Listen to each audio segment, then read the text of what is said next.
சீக்கிரம் சமரா, நீ உன்னோட ஆன்மாவை பயன்படுத்தி இந்த சக்திகளை கட்டுக்கு கொண்டு வா. இந்த சக்தியை உன்னால கட்டுப்படுத்த முடியலன்னா மறுபடியும் நீ 8 நட்சத்திரத்துக்கு கீழே வந்துடுவ. அப்படி நடக்க கூடாது. அப்படி நடந்தா நீ இத்தனை நாள் பட்ட கஷ்டம் எல்லாம் வீணாயிடும். இப்போ நீ அந்த யவனிக்காவை ஜெயிக்கிறத பத்தி யோசி. உன்னோட அப்பாவை பத்தி யோசி. கட்டுப்படுத்து சமரா, நல்ல முயற்சி செய் சமரா என்று சொல்லிக் கொண்டே இருந்தார். அவரது பேச்சை கேட்டு சமரன் தலையசைத்து மேலும் ஆழமாக சக்திகளின் மீது கவனம் செலுத்த தொடங்கினான்.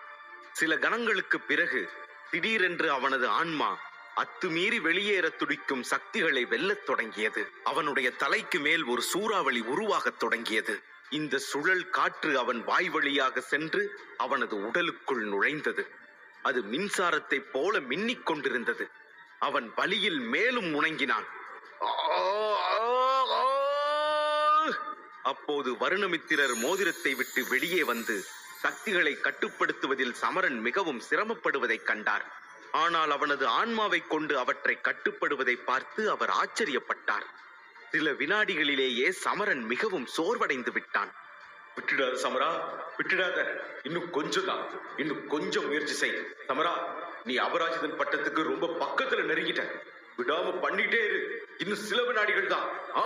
அப்படிதான் என்று அவனை உற்சாகப்படுத்திக் கொண்டே இருந்தார். இதை கேட்ட சமரன் தனது கடைசி முயற்சியை மேற்கொண்டான்.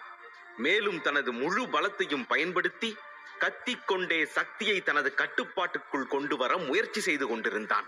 அவனது பற்கள் சிலிர்த்து கண்கள் மூடும் நிலையில் இருந்தது. அப்போது திடீரென அந்த சக்தியின் வெளிச்சம் உக்கிரமடைந்து ஒரு மாபெரும் வெடிச்சத்தம் கேட்டது.